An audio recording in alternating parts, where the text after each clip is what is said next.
As your new wife, I am allowing your mother to live in my old apartment," announced my daughter-in-law at the wedding reception. I smiled. "I appreciate it, but I live very happily on my own property." My son interrupted me immediately. "Mom, I decided not to tell you before, but my in-laws and my sister-in-law are moving in there." I looked around the ballroom. Actually, they were nowhere to be seen, so I said very loudly. That sentence hung in the air like glass about to shatter.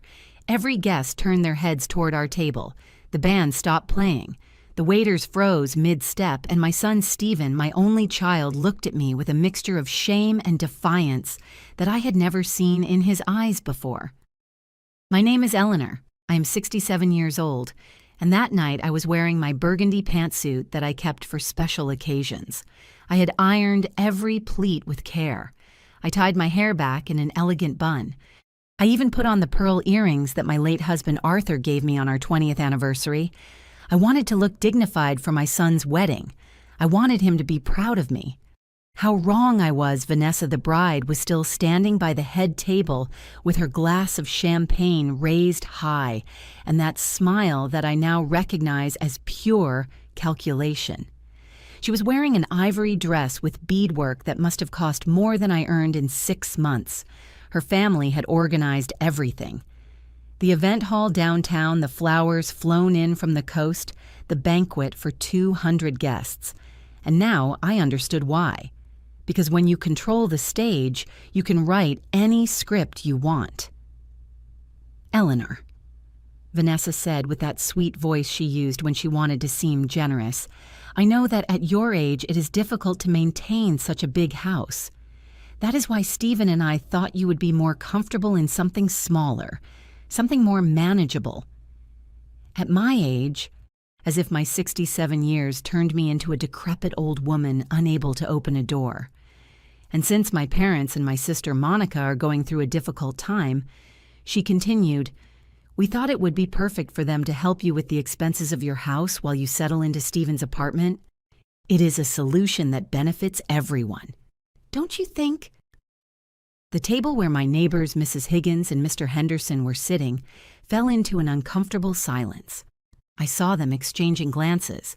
Some guests were already whispering. Others pretended to check their phones. Stephen would not even look at me. He had his eyes fixed on his plate like when he was a child and knew he had done something wrong. I took a deep breath. It smelled of orange blossoms and expensive perfume. It smelled of betrayal wrapped in gift paper. "Vanessa," I said finally with a calmness that surprised even me, "I appreciate your generosity, but there is something you should know." I stood up. All eyes were on me. "That house that you so kindly want me to leave is not just mine. It is the result of 15 years of working 12 hours a day after becoming a widow. It is my husband's inheritance sold brick by brick to pay for my son's college tuition. It is every single dollar I did not spend on myself to give Stephen a future." Vanessa blinked. Her smile trembled just barely.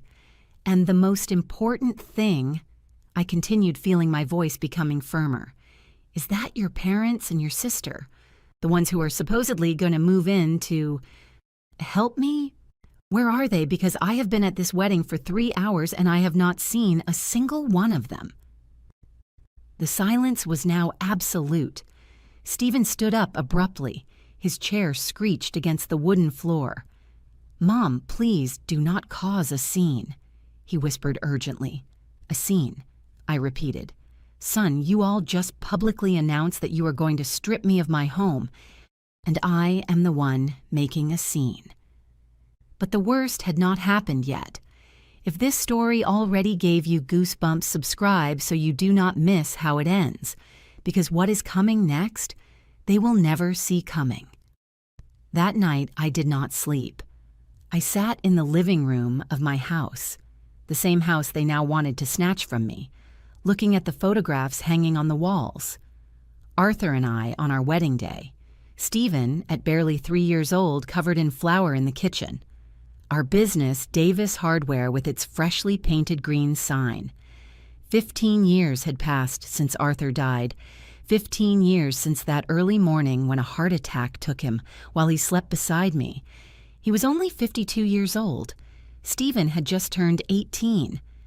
I remember the smell of disinfectant in the hospital, the sound of my own sobs, my husband's cold hand between mine, and I also remember the terrified look in Stephen's eyes when I told him his dad would not be coming home. I had to be strong. I had no choice. The hardware store had been Arthur's dream. He opened it with his own hands, brick by brick, shelf by shelf. In the good times, we had 3 employees. We sold everything: cement, rebar, tools, paint. The contractors in the neighborhood knew us by name. Arthur whistled while he helped customers. I kept the books in a hardcover notebook. After his death, I tried to keep it running. For 6 months, I got up at 5 in the morning to open the shop. I carried bags of concrete that hurt my back. I learned about wire gauges and types of nails, but it was not the same. The suppliers started raising prices. The competition from the big box chains was drowning us little by little. One afternoon, while I was pulling down the metal shutter, I realized I was losing money every month, and Stephen had just received his acceptance letter to State University to study civil engineering. The tuition was $20,000 a semester. 4 years, 8 semesters, $160,000 just in tuition, not counting books, materials, transportation. That night was no different from this one. I did not sleep either. I ran the numbers over and over in that same hardcover notebook where Arthur recorded sales. The next day, I hired an appraiser. An older man with thick glasses checked every corner of the hardware store: the inventory, the location, the lease, the clientele. $500,000, he finally said. "It is a noble business, Mrs. Davis. I am sorry you have to sell it." And I sold it. I signed the papers with a trembling hand. I watched them dismantle the green sign. I packed the memories in cardboard boxes. With that money, I did 3 things. I paid for Stephen's 4 full years of college in advance. I bought the house where I live now, a property in a nice suburb that cost $350,000. And with what was left, I bought a 2-bedroom condo in the city for $150,000 that I put in Stephen's name. "It is your inheritance, my son," I told him when he turned 21. "For when you get married, so you have a place to start." He hugged me. He told me I was the best mother in the world. He promised he would never let me down. But promises, I discovered later, weigh less than air when there is a beautiful woman whispering in your ear. I was left with barely $20,000 in savings. I looked for work as a freelance bookkeeper. I had studied accounting before getting married, although I never practiced formally. I started keeping the books for small neighborhood businesses: a dry cleaner, 2 stationery stores, a coffee shop.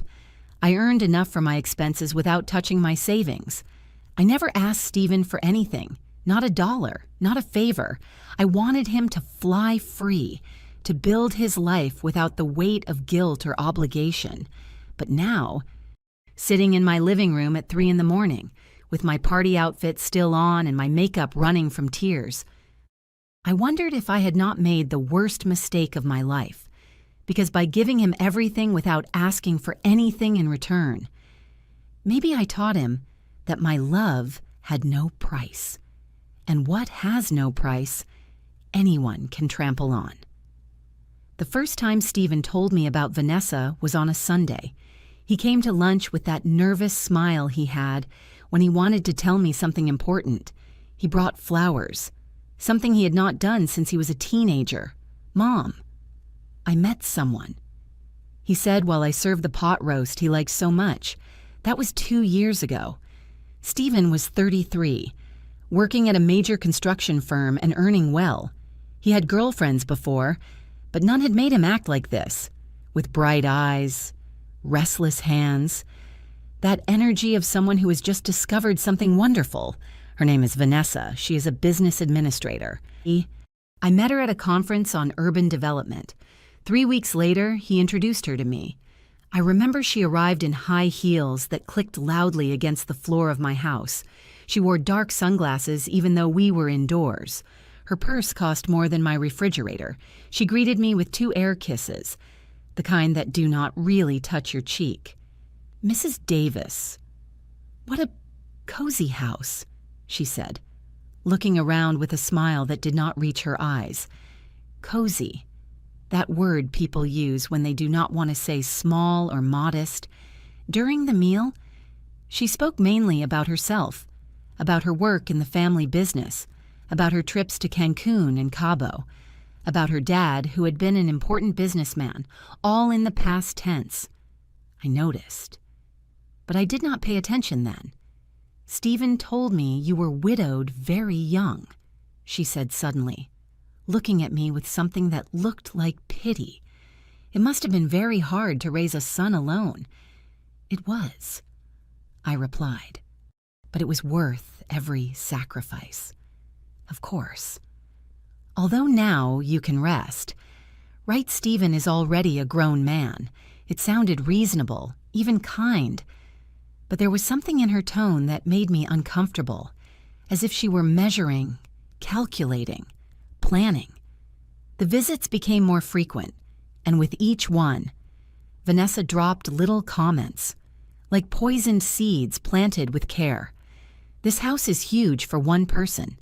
Do you not feel lonely sometimes? I have seen beautiful apartments for people your age, Eleanor, modern, with an elevator, without so many stairs to take care of. Have you not thought about selling? With what this property is worth, you could live peacefully for the rest of your life, without worries. And the worst part," she always said it in front of Stephen, always with that sweet, worried voice, as if she really cared about my well-being. At first, my son interrupted her. "Vanessa, my mom is fine where she is." But little by little, he began to stay silent, then to nod, then to repeat the same phrases. One day he came to visit me alone. It was a year ago, just 6 months after starting his relationship with Vanessa.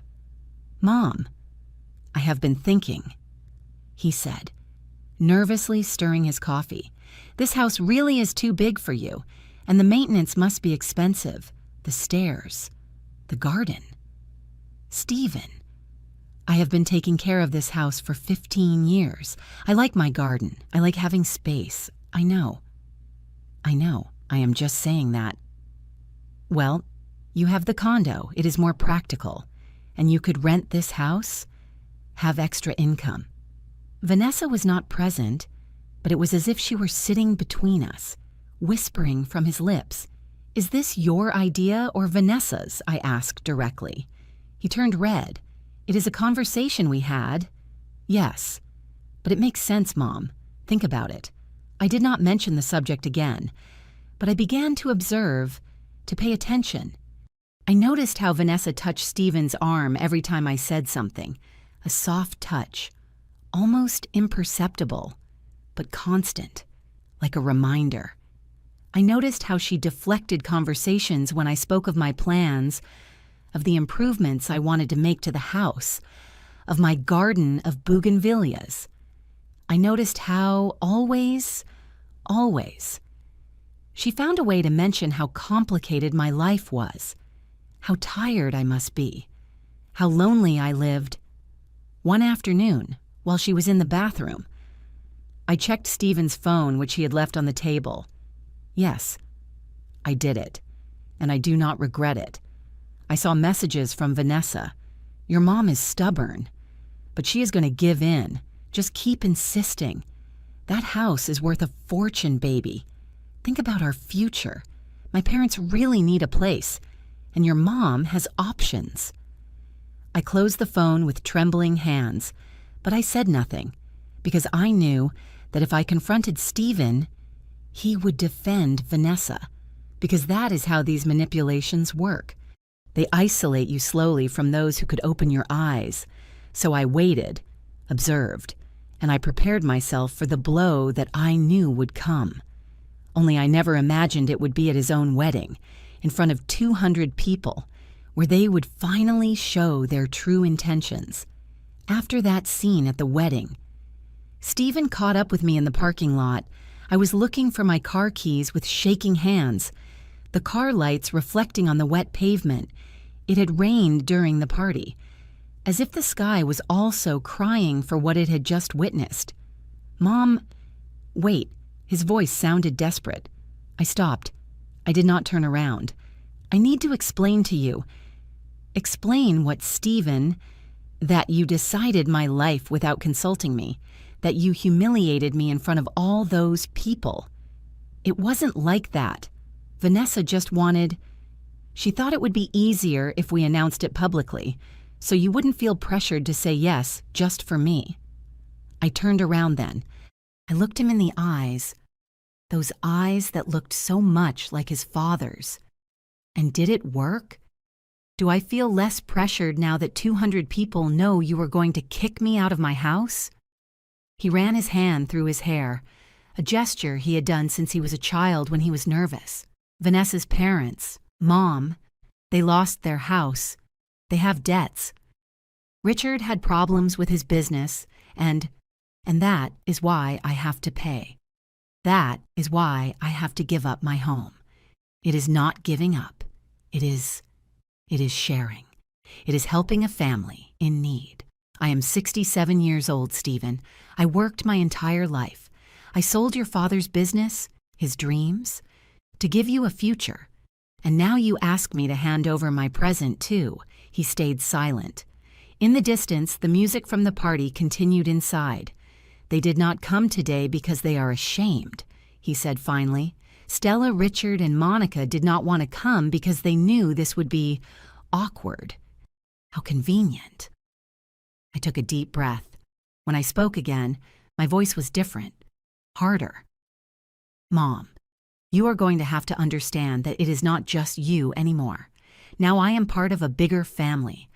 Vanessa is my wife. Her problems are my problems.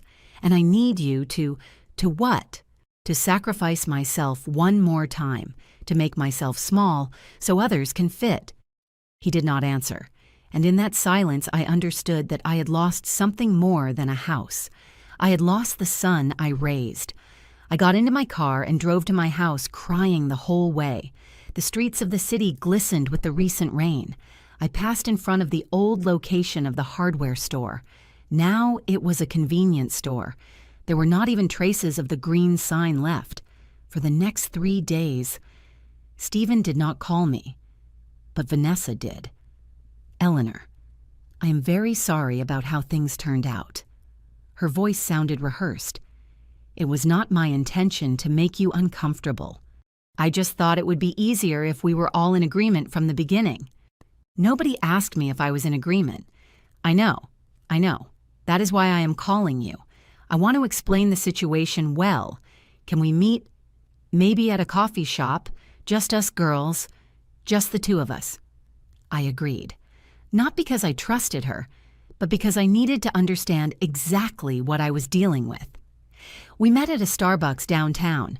She arrived late, as always, with huge sunglasses and that extremely expensive bag. My family is going through a very difficult time. She began after ordering a latte with almond milk. My dad, Richard, had an import business. He was successful, Eleanor. We had a big house, 2 new cars. But 3 years ago, everything got complicated. There were problems with suppliers, accumulated debts. "How much do they owe?" I asked directly. She blinked, surprised by my bluntness. It is not just about money. It is about dignity, about not letting my family sleep on the street. Where are they living now? In a rented apartment. Small. My mom, Stella, had to look for work after years of being a housewife. My sister, Monica, got divorced recently and is with them. It is humiliating for everyone. She drank her coffee. I saw her perfectly manicured nails, her watch that cost more than 3 months of my income. "Your house has 4 bedrooms," she continued, "more than enough space. They could help you with the maintenance, with the expenses. And you would be more peaceful in Stephen's condo. No stairs, no garden to take care of, no responsibilities. I like my responsibilities. Eleanor. Her tone changed. It became colder. Be reasonable. Stephen is my husband now. This is not just your decision. The condo is also in his name. Technically, he already has a legal right over that property. There it was, the threat barely veiled. Are you telling me that you are going to force me? I am saying it would be much easier if you cooperated. For everyone. Especially for your relationship with your son. I left that coffee shop feeling a chill that had nothing to do with the air conditioning. That night, I hired a private investigator, a man recommended by Mr. Henderson, my neighbor. His name was Ernest Miller. He had a modest office in the city. I need to know everything about the Torres family, I told him. Richard, Stella, and Monica, their debts, their past, everything. He charged me $1,000 up front. It was worth every penny. What he discovered froze my blood. The report arrived a week later, 30 pages that I read sitting in my kitchen, with a cup of coffee that went cold without me taking a single sip.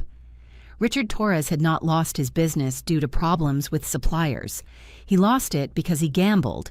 Casinos, online poker, sports betting. He owed $45,000 to loan sharks, one of them with connections I preferred not to investigate further. Stella Torres had been fired from her last job at a boutique for petty theft. Small things at first. A scarf, some earrings, then larger amounts. The owner did not press charges out of pity, but she fired her without a recommendation. And Monica was perhaps the worst. She had a history of real estate fraud. She convinced 3 elderly people to invest in properties that never existed. One of the victims was a 72-year-old widow who lost her life savings. $15,000. I closed the folder with trembling hands. This was the family they wanted to put in my house. These were the poor, needy people for whom I had to sacrifice myself. I called Stephen that same night. I need to speak with you. Now. Mom. It is 10 at night. Now Stephen. He arrived an hour later. Alone. Vanessa had stayed at the condo they now shared. The one I had bought thinking of his future, not his prison. I showed him the report. I watched his face change color with every page. This has to be a mistake. Ernest Miller is the best investigator in the area. Everything is documented. Invoices, police reports, testimonies. He collapsed onto the sofa, the same sofa where I read him stories when he was a child. Vanessa did not know, "Are you sure?" or simply "You did not want to know." He stayed silent. Stephen, these people have serious problems, debts with dangerous people, criminal records, and you want to put them in my house? In the house I bought with the money from your father's business. They are my wife's family, and I am your mother. Does that mean nothing anymore? He stood up abruptly. I knew you would do this. Vanessa warned me that you would try to sabotage our marriage. I froze. Excuse me. You have always been controlling, Mom. You never liked any of my girlfriends. And now that I finally found someone with whom I want to build a future, you do everything possible to ruin it.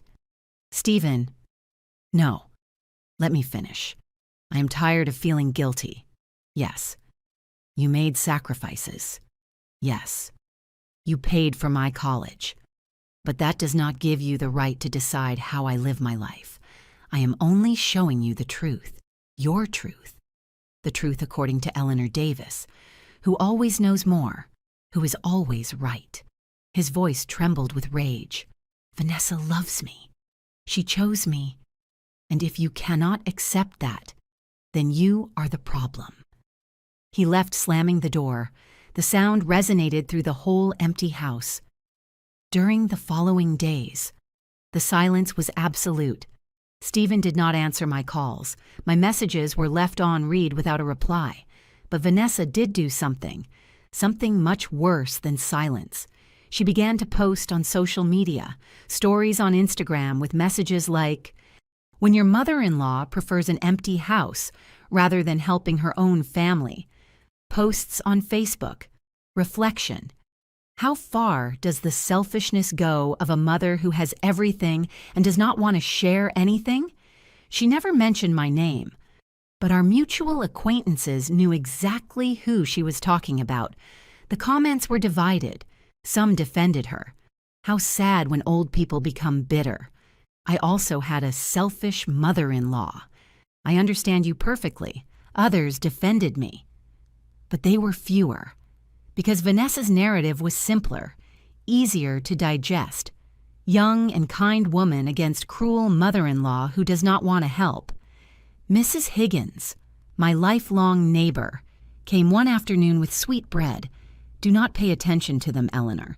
People talk because they do not know, but they did know, or at least some knew. I received calls from distant relatives, cousins I had not seen in years, all with the same message. Is it true that you do not want to help your daughter-in-law's family at the market? The lady who sold me vegetables looked at me differently. At church. Some women stopped greeting me. The worst part was when I went to the bank to do a transaction. The teller recognized me. "You are Stephen Davis's mother. Right, I saw what your daughter-in-law posted. What a shame, ma'am, children these days do not value what one does for them." It was not compassion I saw in her eyes. It was pity. And something worse. Satisfaction. That morbid pleasure of seeing someone else drowning in problems. One night, someone knocked on my door at 11. It was Stephen. He had suitcases. "Can I stay here tonight?" he asked with a small voice. "What happened?" We argued. "Vanessa. She says that if I do not convince you to move, it is because I love you more than her." I let him in. I made him chamomile tea. He sat at the kitchen table like when he was 20 and came to tell me his problems. "Mom, I am tired." Vanessa cries every day for her parents. She tells me I am a bad son because I do not support her. But you also make me feel guilty. I do not want you to feel guilty, son. I want you to use your head.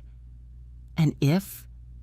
He stopped, as if it cost him to say the words. What if you let them have the house just for a while? Until their situation improves. A year, maybe 2. I looked directly at him. Do you trust that they will leave after that time? He did not answer, because he knew the answer. He stayed that night. But in the morning, Vanessa arrived crying, begging him to come back. And he left. I remained alone in my house. That house that now felt too big, too silent, and for the first time in 15 years, since I buried Arthur, I cried, feeling that I had lost everything, but I still did not know that the worst was yet to come. 2 weeks passed without news from Stephen. 2 weeks in which I woke up every morning with a weight on my chest that did not let me breathe right. I stood in front of the bathroom mirror and saw a woman I no longer recognized. Puffy eyes, deeper wrinkles, hair grayer than I remembered, but pain, I discovered, can turn into something else when you let it sit. It can transform into clarity, into determination, into something cold and sharp like a knife. One morning I woke up different. I tied my hair back, put on my usual blouse, made coffee, and made a decision. I was not going to continue being the victim of this story. I called Ernest Miller again. "Mrs. Davis?" His voice sounded surprised. "I did not expect to hear from you so soon. I need you to dig deeper, much deeper. I want to know everything about Vanessa too, her past, her previous relationships, her work, everything. Is that going to cost I have savings? Tell me how much." We agreed on $2,000 more, money that hurt to spend, but that I knew was an investment in my future. While Ernest worked, I did too. I began to document everything, every text message, every social media post, every interaction. I bought a new notebook, one of those hardcover ones like Arthur used for the business. On the first page, I wrote, "The truth about the Torres family." I also hired a lawyer. Not just any lawyer, attorney Patricia Sanders, a specialist in family and property law. She had a small office, but her reputation was impeccable. "Tell me everything," she said when we sat in her office. I told her, from the wedding to Vanessa's veiled threats. I showed her the ownership documents of my house and the condo. She took off her glasses and looked at me with an expression I could not interpret. "Mrs. Davis, did you know that your house is not completely in your name?" I felt the floor move beneath my feet. "What do you mean it is not?" "When you bought this property 15 years ago, you signed a trust. Look here." She pointed to a clause in the documents that I did not even remember reading. "The house is in a family trust. You are the grantor and lifetime beneficiary." "Yes, but there are specific conditions." "What kind of conditions if anyone who is not a direct blood heir lives on the property without the express written consent of the grantor? The property can revert to, let me see, a charitable foundation designated in Annex B." I leaned back in the chair. "I do not remember signing that. It is common. Many notaries include these clauses as additional protection. Was the notary who attended you a friend of your husband?" "Yes." "Ernest Villalobos. He was Arthur's classmate in high school. Then he probably did it to protect you, so that no one could take the house from you or take advantage of you after becoming a widow." My mind worked quickly. "And if there are already people living there?" "People I did not authorize." "It depends. How long have they been living there?" "No one lives there yet, but they are pressuring me to let them in." "Then you have an advantage. According to this clause, if you allow unauthorized persons to live there for more than 90 continuous days, the trust activates automatically. You lose the property. And if I want to activate it sooner, can I do it intentionally?" Attorney Sanders looked at me with renewed interest. "Explain to me what you have in mind." I explained. Everything. My plan was still forming, but the central idea was clear. If I was going to lose something, it would be on my own terms, not theirs. 3 days later, Ernest Miller handed me his second report. This one was even thicker than the first. I sat in my living room with a cup of linden tea to calm my nerves and started reading. Vanessa Garcia Torres, 28 years old. But the surprises began much earlier than her age. She had had 3 serious relationships in the last 5 years, all with older men, all with properties or businesses. The first relationship ended in a lawsuit for harassment after he asked her to return a car he had given her. It was settled out of court. The second relationship was with a businessman from Nevada. They lasted 8 months. 3 months after breaking up, the man lost his company in strange circumstances. Documents signed that he did not remember signing. Accounts emptied.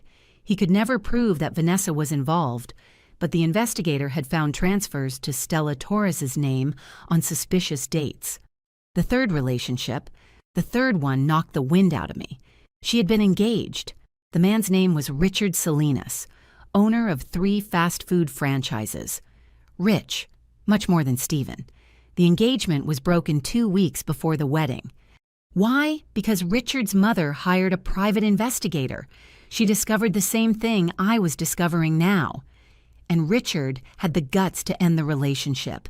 Vanessa sued for emotional distress.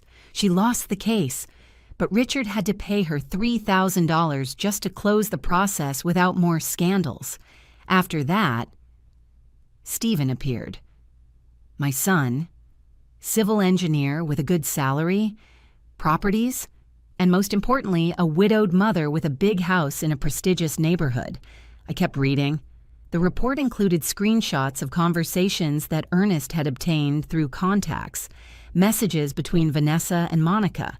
This one bites. The old lady won't last long with that pressure, and if she refuses, she won't refuse. Stephen is already on my side. And if the old lady doesn't cooperate, we will make her life impossible until she gives in." My hands trembled so much that I had to leave the sheets on the table. There was more. Vanessa did not work in any family business. That company went bankrupt 4 years ago. Since then, she lived off small temporary jobs and mainly off loans from friends and acquaintances that she never paid back. Her business administration degree was real, but she had been suspended from her last job for embezzlement of funds. Small amounts, but enough for them to fire her without a recommendation. The entire Torres family was a walking scam, and my son had married the ringleader. That night, I did not sleep. I stayed sitting in my kitchen, with all the pages of the report spread out in front of me like pieces of a macabre puzzle. But now I knew the truth. And the truth, however painful it was, gave me power. The phone rang at 2 in the morning. It was Stephen, Mom. His voice sounded strange. "I need to tell you something. What happened? I signed a lease for your house. Vanessa told me that you had already agreed to move and that we just needed to formalize the agreement with her parents. I signed as a guarantor because the condo is in my name." I stayed silent. A long, heavy silence. "Mom, when did you sign that 3 days ago? But today I saw the full contract and—" "Mom, it says her parents can live there indefinitely, and that if you do not vacate in 30 days, they can start a legal process." I closed my eyes. I took a deep breath. "I see. I am sorry." I thought, "Vanessa told me. I know what she told you, and I know what you signed. What am I going to do? You already made your choice, Stephen. Now I am going to make mine." I hung up before he could answer. I poured myself a glass of the brandy I kept for special occasions. Arthur had bought it to celebrate our 25th anniversary. We never reached that anniversary. I drank slowly, feeling the liquid burn my throat. And then, with the clarity that only comes in the darkest moments, I knew exactly what I had to do. I gave them exactly what they wanted, or at least, that is what they believed. 3 days after that night call, I invited Stephen and Vanessa to my house. I made coffee and bought pastries from the bakery on the corner, like I did when Stephen was a child. Vanessa arrived with a smile that did not reach her eyes. Stephen would not look at me directly. "Thank you for receiving us, Eleanor," she said, making herself comfortable on my sofa as if it were already hers. I know things got tense, but in the end, family is family. Right? I smiled, a tired, defeated smile, the smile they wanted to see. "You are right. I've been thinking a lot these days." I served the coffee with a slightly trembling hand, a detail that did not go unnoticed. I am not young anymore. This house is too much for me alone. I saw how Vanessa straightened up, how her eyes shone with anticipated victory. "Stephen's condo is more practical," I continued. "No stairs, no garden to maintain. And if Vanessa's family really needs help—" "Mom." Stephen sounded relieved, almost guilty. "I just need time to organize my things," I said softly. 15 years here, many memories to pack. "Of course," Vanessa replied quickly. "Take the time you need, 2 weeks, a month." 3 weeks, I said. "I move out in 3 weeks." Vanessa extended her hand across the table and squeezed mine. Her fingers were cold. "You are a wise woman, Eleanor. This is the best for everyone." When they left, I sat in my living room for hours, looking at every corner, the armchair where Arthur read the newspaper, the stain on the wall left by Stephen when he was 8 years old and played ball inside the house, the curtains I had chosen 10 years ago, but I did not cry. I had no more tears. The Torres family moved in 2 days later. They did not wait the 3 weeks. They arrived with a moving truck on a Tuesday morning. I stood there, watching them unload furniture, boxes, televisions. Richard Torres was a man of about 60, pot-bellied, with that air of someone who once had money and never got over losing it. Stella was thin, nervous, with her hands always busy with something. Monica was 32, dyed blonde, high heels, even for a move. Mrs. Davis, Richard greeted me with false cordiality. "How kind of you to allow us to stay here. We appreciate it enormously." "It is temporary," I replied. Of course. Only until our situation improves." Liar. I could see it in his eyes. They had no intention of ever leaving. I gave them a tour of the house. I showed them where the water shut-off valves were, how the heating worked, where I kept the tools. "This bedroom was my son's," I said, opening the door to the room that still kept some of his soccer trophies. "Perfect for me," said Monica. Entering without asking for permission, she ripped a poster off the wall. "This has to go. I am going to paint it pink." Something tightened in my chest, but I only nodded. In my bedroom, the master bedroom. Stella was touching my things. "This clock." She pointed to the antique wall clock hanging by the window. "Is it valuable?" It was my husband's. His grandfather gave it to him. It is a little out of fashion, isn't it? But surely we can sell it. These antiques are sometimes worth something. It is not for sale. Well, technically, you do not live here anymore, so—" She laughed, a sharp laugh that drilled into my ears. I packed my essential things that same afternoon: clothes, important documents, the photos of Arthur and Stephen. I took the wall clock, too, wrapped in a blanket. Stephen came to help me load the boxes into his car. We worked in silence. The Torres family watched us from the living room, drinking beers, commenting on what they were going to change first. "That kitchen is so outdated," I heard Monica say. "It needs a complete remodel." In Sebastian's apartment, the place that would now be my home, I unpacked my things with mechanical movements.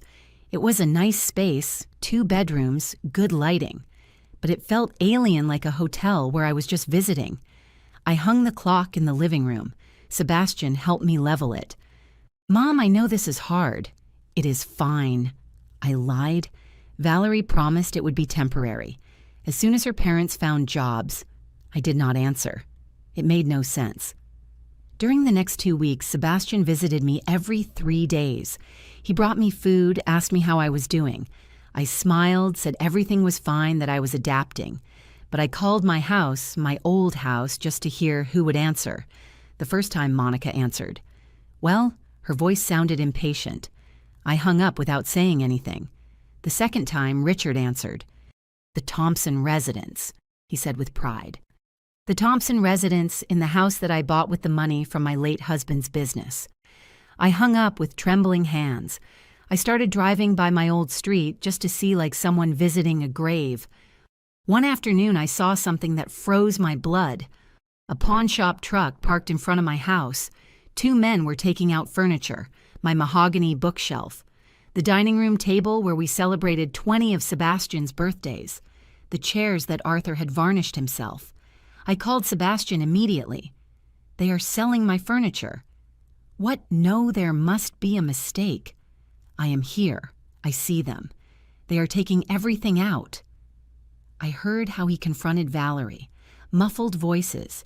Then he came back to the phone. "Valerie says her parents needed money urgently, that you said they could dispose of whatever you did not take." "I never said that." "Mom, they are just things. Old furniture. They were your father's things." A long silence. "I am sorry, but I cannot do anything now. They already took them." That night, I received a call from Mrs. Higgins, my former neighbor. "Eleanor, I need to tell you something. That family. They are destroying your garden. They ripped out all your hydrangeas. They say they are going to build a modern terrace. The hydrangeas I planted 12 years ago, that I watered every morning, that I pruned with my own hands. I also saw that they sold your wall clock," continued Mrs. Higgins, "the one that was in the living room. I saw it in a Facebook post. They sold it for $800. That clock was in my bedroom. I took it with me. Then they had another one just like it, because it was definitely yours. It had the inscription on the back right, for Arthur, with eternal love. My breath caught in my throat. They had entered the apartment. They had stolen the clock while I was not there. I called Sebastian. He did not answer. I texted him. He left me on red. I called Valerie. She did answer. Eleanor. I do not know what you are talking about. My mom found that clock in a closet in the house. She thought you had left it because you did not want it. Liar. I took it with me. You people entered my apartment. Be careful with what you accuse us of. You have no proof, and honestly, at your age, it is normal to forget where you leave things. She hung up. I sat on the floor of my borrowed apartment surrounded by half-unpacked boxes, and for the first time I truly understood what kind of people I was dealing with. They were not just opportunists. They were predators. But I could be one too. I took out my notebook, the hardcover one, and added a new page, evidence of theft and violation of private property. Underneath, I began to write. Every detail, every stolen object, every lie. The trap was ready. I just needed them to fall completely into it. And they had exactly 67 days left until the trust clause was activated. 67 days to lose everything.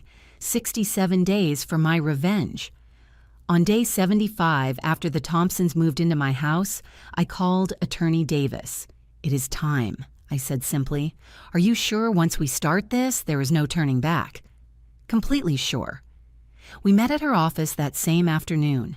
I brought my notebook, all the evidence I had collected, the photographs Mrs. Higgins had sent me, screenshots of the posts where they were selling my belongings. It has been more than 90 days, explained the attorney, reviewing her notes. According to the trust clause, by allowing unauthorized persons to live on the property for more than 90 consecutive days, you have violated the terms of the contract. But I did not authorize them. They imposed themselves. Legally, by moving out and handing them the keys, it is considered implied authorization. However, she looked at me over her glasses. There is an additional clause that you probably never read completely. She opened the trust document to a page marked with yellow flags. It says here, in case of violation of terms by coercion or verifiable fraud toward the grantor may request the immediate activation of the trust with transfer of the property to the designated charitable foundation, retaining the right of lifetime residence if desired. I do not understand. It means that if you can prove they forced you to leave your house through deceit or manipulation, you can activate the trust intentionally. The property passes to the foundation. The Thompsons have no right over it, and you can choose if you want to continue living there as a lifetime beneficiary. I felt something expand in my chest. Hope, power. And can I prove it? With what you showed me today? Yes. The lease agreement your son signed without your consent, the threatening text messages, the unauthorized sales of your personal property, the theft of the clock, all of this constitutes coercion and fraud. How long will it take? If we file today, and considering we have solid documentation, we could have a resolution in 3 weeks, maybe 4. Do it. That night, I said nothing to Sebastian, not even when he came over with Chinese takeout and asked how I was. I ate my lo mein in silence, nodded at the appropriate moments, let him talk about his job. Valerie is very happy, he commented. She says her parents finally feel at peace, that your house gave them stability. That is great, I replied with a soft smile. See, Mom, in the end, everything turned out well. You just needed to adapt to change. I wanted to scream at him. I wanted to show him all the photos, all the proof of what his precious wife and her family were doing, but I held back. Silence is also a weapon, and I was learning to use it. 1 week later, I received the official notification.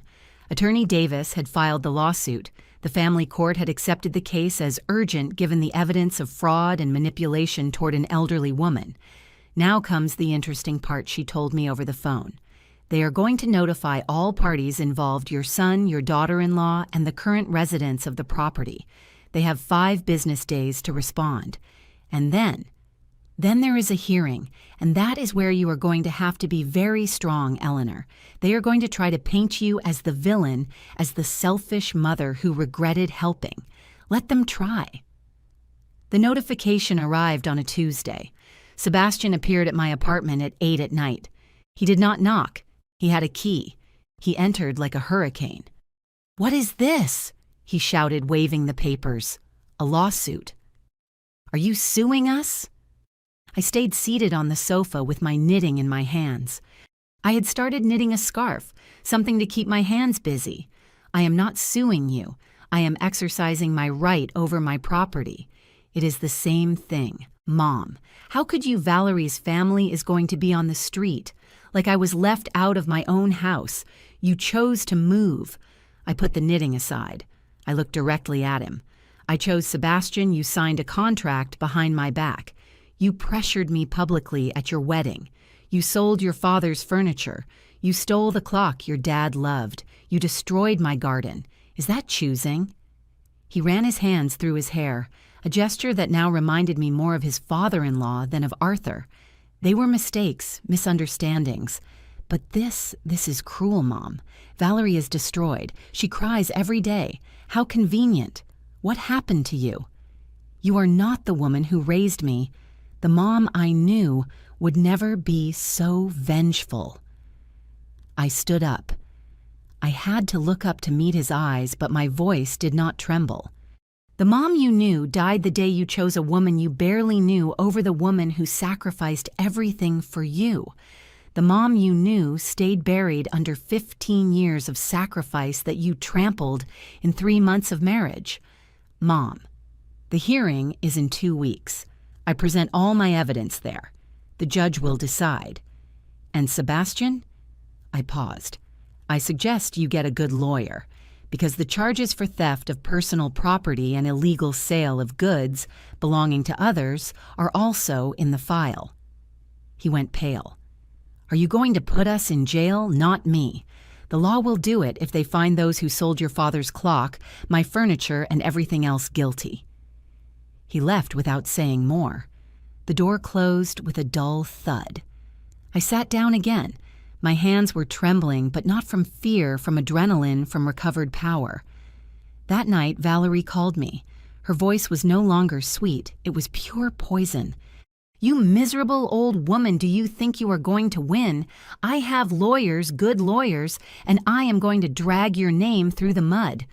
When I am done with you, no one in this city will want to see you." "Try it," I replied calmly. "But I suggest you better use that lawyer money to look for where you and your family are going to live in 3 weeks. Sebastian is going to choose me. You know that, right?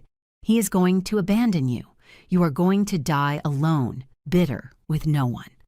Maybe, but I am going to die in my house, or at least knowing I did the right thing." I hung up. The next 2 weeks were hell. Valerie fulfilled her threat. She posted on all her social media. She painted me as the mother-in-law from hell, a cruel woman who was evicting a vulnerable family. I received hate messages, anonymous calls. Someone keyed my car with the words, "selfish old lady," but I also received other calls from Monica's previous victims. From Valerie's ex-fiancé Rick, who offered to testify in my favor. From neighbors who had seen how the Thompsons were destroying my property. Attorney Davis organized everything meticulously, every piece of evidence, every testimony, every document. "We are going to win," she told me the night before the hearing. "But prepare yourself, tomorrow is going to be difficult." I am ready, and I was. After 75 days of feeling trampled, humiliated, invisible, I was finally ready to roar. The day of the hearing, I woke up before dawn. I put on my gray tailored suit, the same one I used when I handled important accounting. I did my hair with care. I painted my lips a discreet red. I wanted to look like what I was, a 67-year-old woman who knew exactly what she was worth. Attorney Davis picked me up at 7:30. Nervous? She asked while driving toward the courthouse. Calm, I replied, and it was true. I had been through too much to be afraid now. The courtroom was smaller than I imagined. Beige walls, dark wood desks, the national seal hanging behind the judge's bench. It smelled of old paper and disinfectant. The Thompsons were already there. Richard in a suit that was too tight around the belly. Stella in a black dress as if she were going to a funeral. Monica in heels that were too high and makeup that was too heavy. And Valerie. Valerie was wearing a simple cream-colored dress, no jewelry, with her hair tied back in a ponytail. The perfect image of humility. Sebastian was sitting next to her. He did not look at me when I entered. The judge was a man of about 50 with thick glasses and a serious expression. His name was Hector Ramirez, according to the plaque on his desk. "Good morning," he said when we were all seated. "We are here for the case of Eleanor Mendoza, widow of Sanchez, against the Thompson family regarding the property located at..." He read the full address of my house, my old house. "Attorney Davis, you may proceed with your opening." Patricia stood up. She carried a brown briefcase full of documents. "Your Honor, I come to represent Mrs. Eleanor Mendoza, a 67-year-old widow who has been a victim of coercion, manipulation, and fraud by her daughter-in-law and her family." She began to present the evidence, one by one, methodically. The lease agreement that Sebastian signed without my consent. The screenshots of the posts where they were selling my furniture. The testimonies of Mrs. Higgins regarding the destruction of my garden. The photographs of Arthur's clock being sold online. The Thompsons' lawyer, a young man with too much gel in his hair, tried to object constantly. "Your Honor, Mrs. Mendoza voluntarily left the property. She signed documents handing over the keys." "I did not sign any document," I interrupted. The judge looked at me. "Mrs. Mendoza, please wait for your turn to testify." "Excuse me, Your Honor," Patricia continued.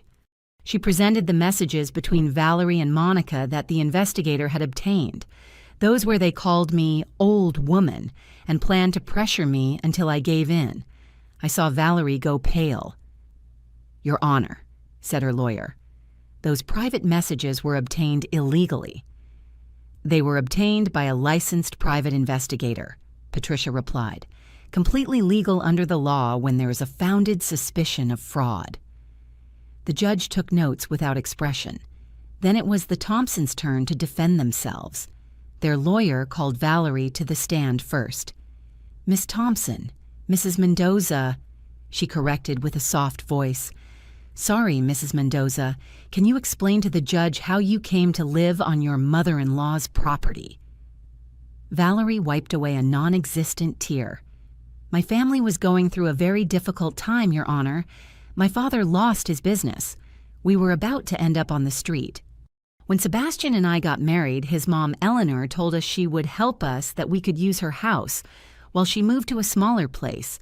Did she offer voluntarily? Yes. She said it was her wedding gift to us.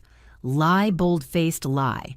And the furniture you sold Eleanor told us to take whatever we wanted, that she no longer needed them. She even gave us permission to make modifications to the house. And the clock, that clock was in a closet. We thought she had forgotten it. My mom sold it to buy food. We did not know it was important. Every word was like a stab, but I remained still. Serene. The judge looked directly at her. "Do you have proof that Mrs. Mendoza authorized these actions?" Valerie hesitated. It was verbal. Everything was by word of mouth. "I understand." Then they called Sebastian. My son took the stand, avoiding my gaze. "Mr. Mendoza," said the Thompsons' lawyer, "was your mother in agreement with the arrangement?" Sebastian shifted uncomfortably in his seat. She was reluctant at first, but eventually she understood it was for the best. "Would you say she was forced?" "No, I do not believe so." "You do not believe so, or she was not forced?" The judge's voice was sharp. There was pressure, yes, but pressure from whom?" Sebastian looked at Valerie. She held his gaze with pleading eyes. From From the circumstances, Valerie's family needed help and... Answer the question, Mr. Mendoza. Was your mother pressured or not? The silence stretched heavy, dense. Yes, he said, finally in a low voice. Yes, she was pressured. I heard Valerie's stifled gasp. The judge took notes. Then it was my turn. I went up to the stand with a steady step. I put my hand on the Bible and swore to tell the truth. And I told it, all of it, without embellishments, without theatrics, just the facts. I told them about the announcement at the wedding, about the pressure messages, about the contract signed behind my back, about seeing how they sold my late husband's memories, about the hydrangeas being ripped out, about the stolen clock. Why did you not defend yourself sooner, Mrs. Mendoza? Asked the judge. Because I was afraid of losing my son. I thought that if I gave in, if I made myself small, he would come back to me. But I was wrong. When you give in to vultures, they do not leave you alone. They just come for more meat. Valerie stood up. That is a lie. She is the manipulator here. She always has been. Order. The judge banged his gavel. Mrs. Mendoza, sit down or you will be removed from the courtroom. Patricia asked for the floor. Your Honor, I would like to present an additional witness, Mr. Rick Salinas. Rick entered the room. Valerie's ex-fiancé, a man of about 40, well-dressed, self-assured. He testified for 20 minutes. He told how Valerie had manipulated him, how she tried to keep properties in her name, how her family had tried to isolate him from his mother. The same pattern, he said, looking directly at Valerie. She finds a man with resources. She approaches him playing the victim. She manipulates to obtain properties, and when she can no longer get any more, she looks for the next one.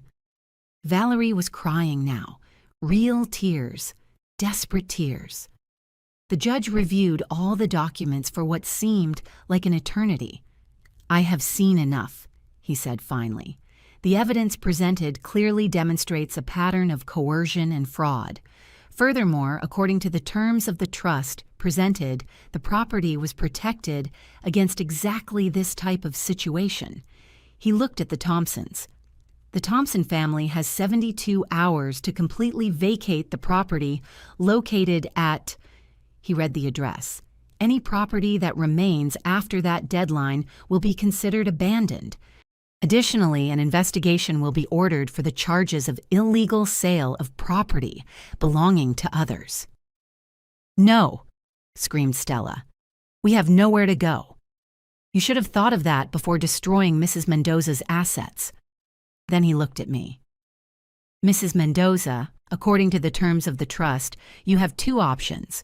Recover lifetime residence in the property, or proceed with the transfer to the designated charitable foundation, which I see here is the Hope for Widows Foundation.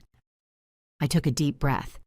I choose the transfer to the foundation, Your Honor, on the condition that this house is used to temporarily house widowed women who have lost their homes due to unjust circumstances.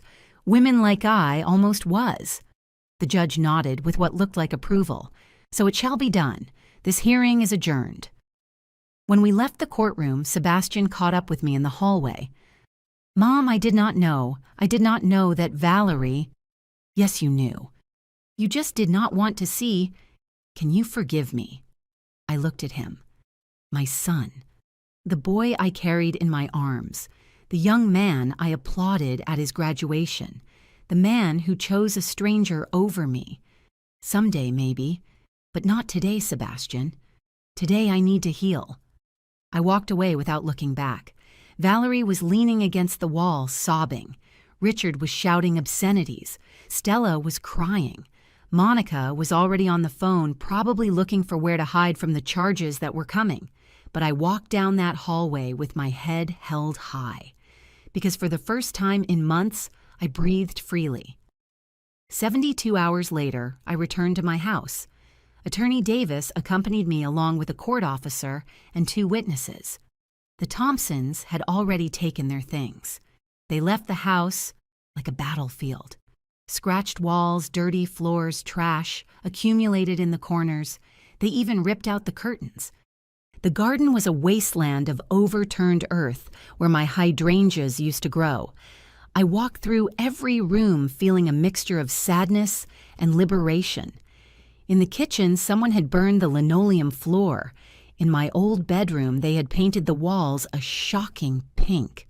The master bathroom had a broken mirror, but it was still my house. "I am sorry, Mrs. Mendoza," said the officer. "Some people respect nothing." "It does not matter," I replied.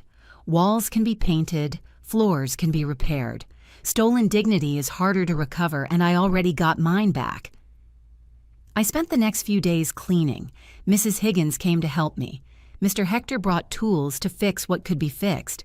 Other neighbors, those who had always supported me, arrived with brooms buckets paint.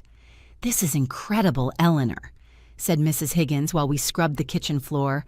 "What you did defending your house like that." I had no choice. Either I defended myself or I went under. "And your son, have you heard from him?" I shook my head. "Nothing since the hearing." "He will come back. Children always come back when their eyes are opened." I was not sure I wanted him to come back. Not yet. 1 week later, I received a call from the Hope for Widows Foundation.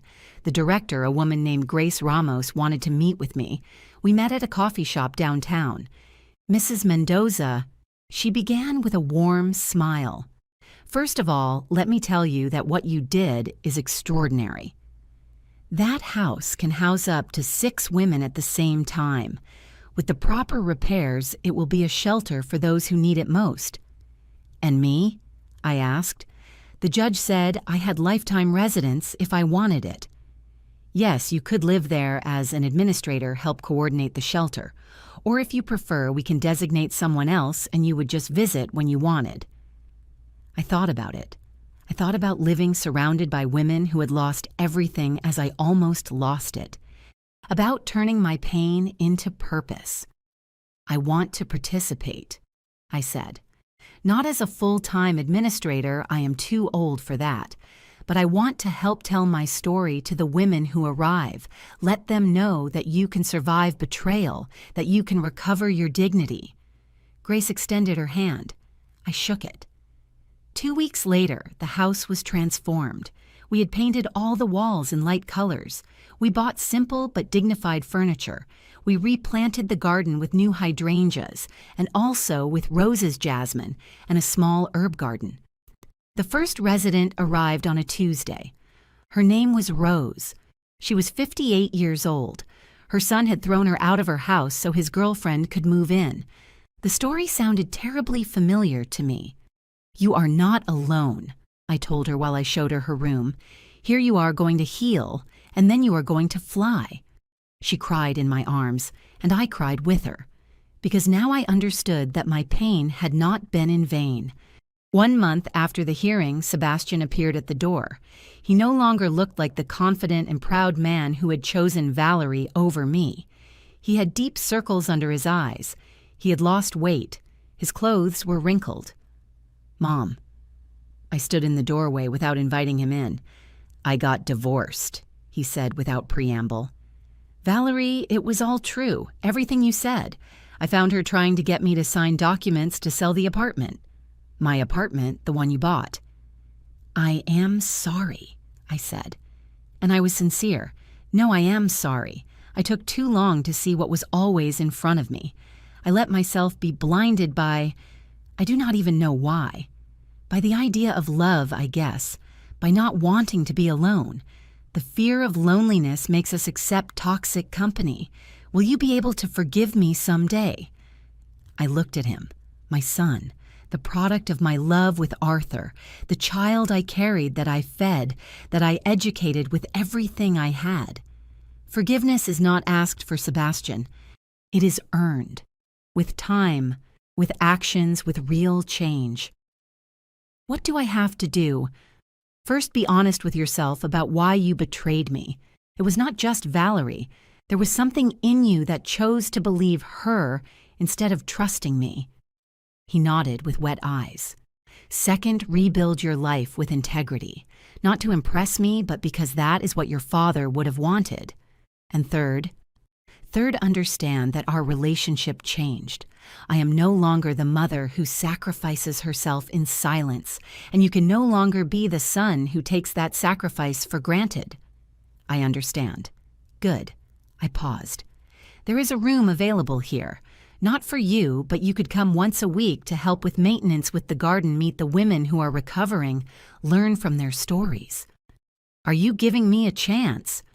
I am giving you the chance to become the man your father would have been proud to know.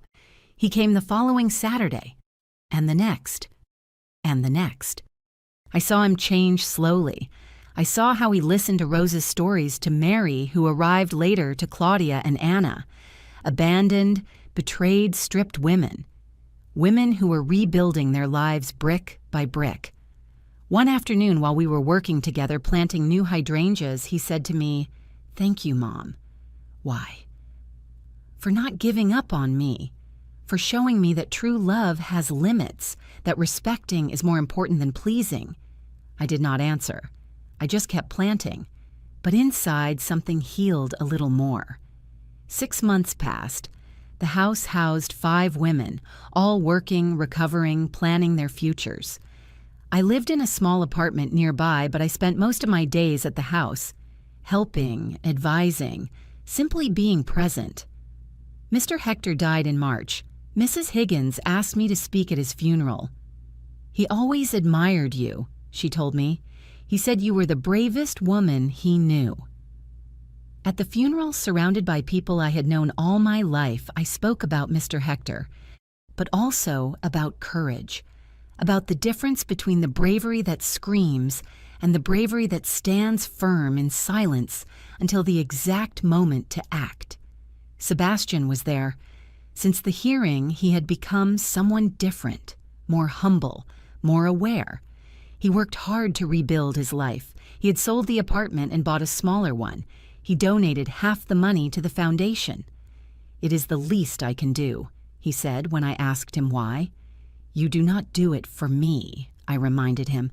"You do it because it is the right thing." I never heard from Valerie again. Someone told me she moved to another city, that she had found another man with money, that the pattern continued. The Thompsons faced charges for the illegal sale of my assets.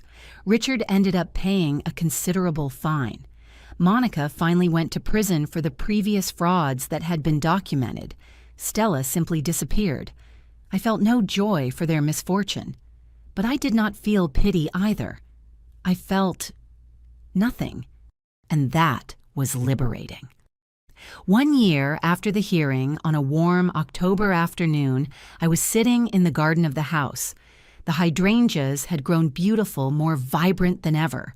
Rose was inside preparing dinner. Mary was reading on the porch.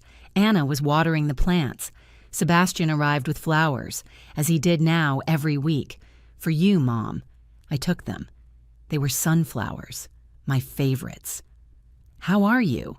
he asked, sitting next to me. "Good, really good." And it was true. "I met someone," he said shyly. "Her name is Patricia. She is a teacher. You would like to meet her." "Did you already tell her your story?"